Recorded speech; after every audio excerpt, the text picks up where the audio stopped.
Hello, everyone, and welcome back to another installment of Podcast Go. I am your co-host, Chris Cortes, and with me is my esteemed colleague and other co-host of this fantastical show, Adnan Riaz. I don't think I'll ever get a better intro, Chris. Thank you. Well, if I would have been like the chocolate cake slayer himself, Adnan Riaz, that would have been a lot more badass. If only, if only. Because I've heard this man eat a cake, and never have I ever heard a cake be that destroyed in my days. Even when I was hungry once, like really hungry, and all we had was chocolate cake. Does not, hold a candle to what I've heard this man do. I'm just fucking with you. Anyway, welcome guys to the show. We're aside from chocolate cakes and funny intros, we talk about movies and video games. And at the moment, there's not a whole lot of gaming news happening because, as we all know, when these awesome, trade shows happen, like E3 2017, news kind of, goes away for a bit. So we're probably going to be sticking with movie news, but that's fine because that's what we said. We've always promised to deliver to you guys the finest in topics related to film and games and stuff. So we're just gonna hang out with films for a little bit. But speaking of films, Adnan, dude, there's something pretty big that happened last week in relation to in relation to a pretty big franchise, and that is Star Wars. More specifically, the yet to be titled Han Solo film. So to make a long story short, because this is a very long story, the Han Solo film was written by Lawrence Kasdan and his son, and it was being directed by Phil Lord and Christopher Miller, who are better known for having directed the Lego Movie, which was aside from other things, which was fantastic. So they took this job years ago, that they were gonna work on this Han Solo film, and they went through all pre-production, and I think if I recall correctly, they began filming the movie this past February, so just a few months ago. January 2017. Oh, it was January. Okay, even more. Holy shit, January. So they've been filming since January 2017, and what's it called? They only had like 3 weeks left to film the movie, and all of a sudden, last week at the time of this recording, last week on Monday, on June 19th, it was announced that the directors were fired from the film, and that they were and they what was it that they said? It was creative differences was the Yeah, quote unquote quote creative unquote differences. was the reason why they were let go from the film. And then I think 2 days later on Wednesday, I believe it was Wednesday the 21st. No, I'm sorry, it was the 22nd. It was Thursday. It was announced Ron Howard, who fucking Oscar-winning filmmaker. He's done A Beautiful Mind, The Da Vinci Code, and the list goes on. That he was hired to take over the film. So he is now directing the yet to be titled Han Solo anthology film. And dude, basically, there's kind of like some stuff that happened behind the scenes. Now, these are all reports. These are all, I guess you could say hearsay. It's from anonymous sources that were close to the production. It's, from associates that have worked with these people in the past. Basically, it was said that the reason why Phil Lord and Christopher Miller were fired from the film was they felt that it was okay to stray from the script that Lawrence Kasdan and his son had written. That it was okay to kind of like stray from it and to allow improv and things like that. And so Kathleen Kennedy was seeing the dailies come in, and she was seeing that a lot of the shots they were doing were not at all like what was scripted. It was a lot of improv, and it had more of a comedic tone to the film, which she felt that was not the movie that they were trying to make.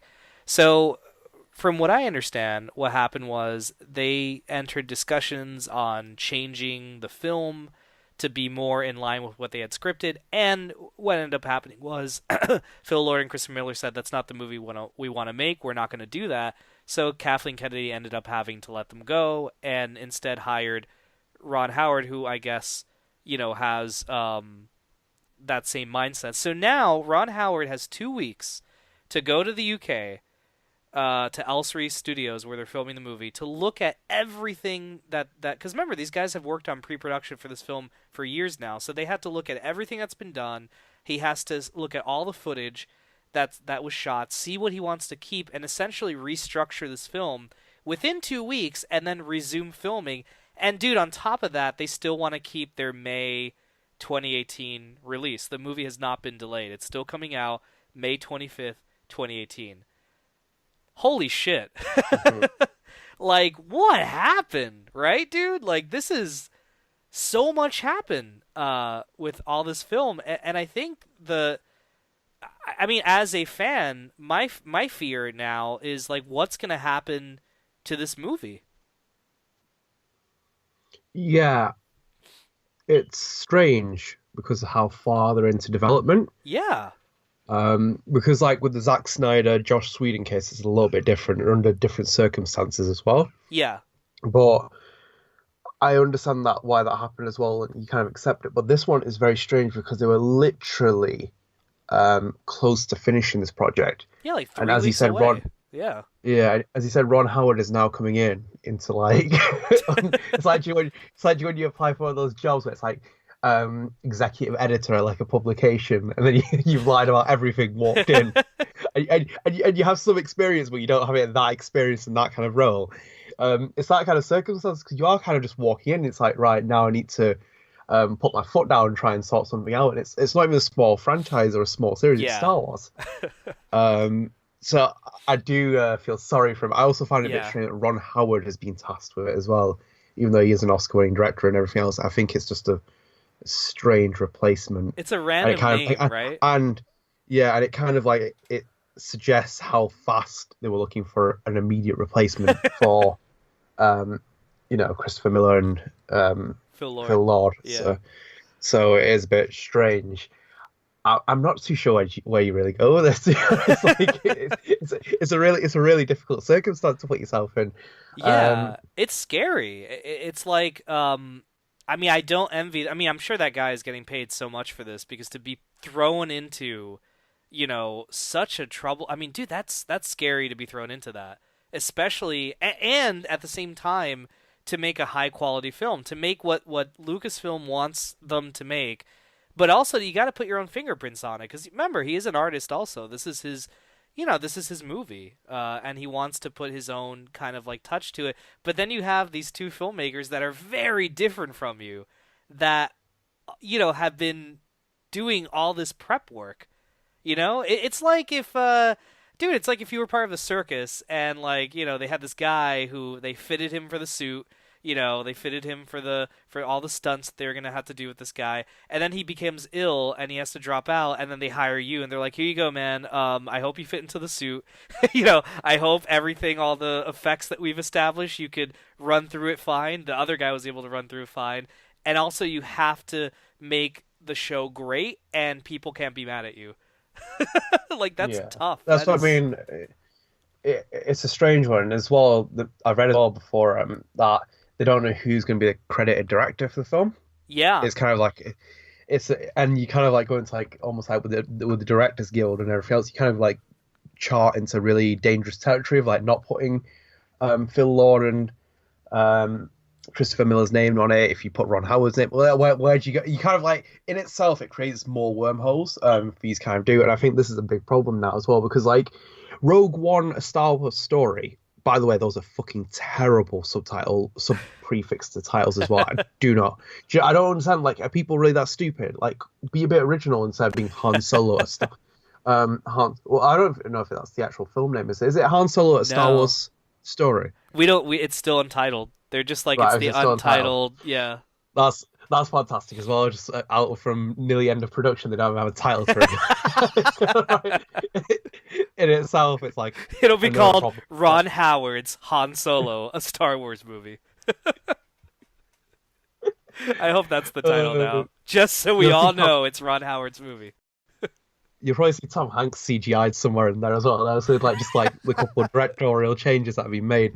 Um, He plays Han no, but Solo in every scene. but I think it doesn't spell control because with Rogue One, the Star Wars story is a kind of a good starting point, a risky starting point as well because it was like charting into new territory for the Star Wars Yeah, series. yeah, And with the anthology films, you take Han Solo, you kind of assume it's more of a solid ground to work on. But with these kind of circumstances being shown in the public and little changes, this film will be forever tainted because if it turns out good, then people are like, oh wait, do these two directors deserve the credit? Who yeah, made the final pictures, etc., etc. And then you have the bad way. It's like, oh yeah, this is what happens when you take a director out and you replace him with something else. So in yeah, itself, it will be a double negative. Like you can't really have anything positive to come out from it, amazingly positive to come out of it, should I say.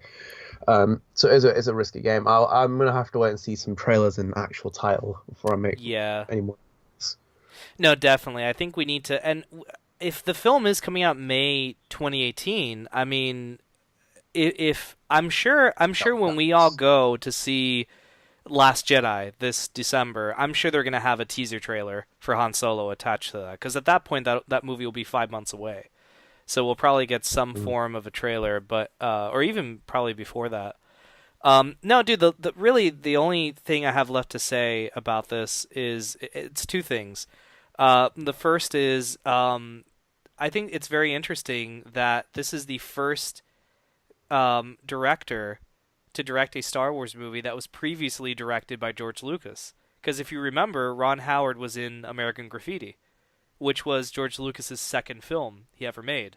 So like right before, so Lucas directed Ron Howard and then made Star Wars, and now Ron Howard is directing a film with these characters that this man created after he directed him.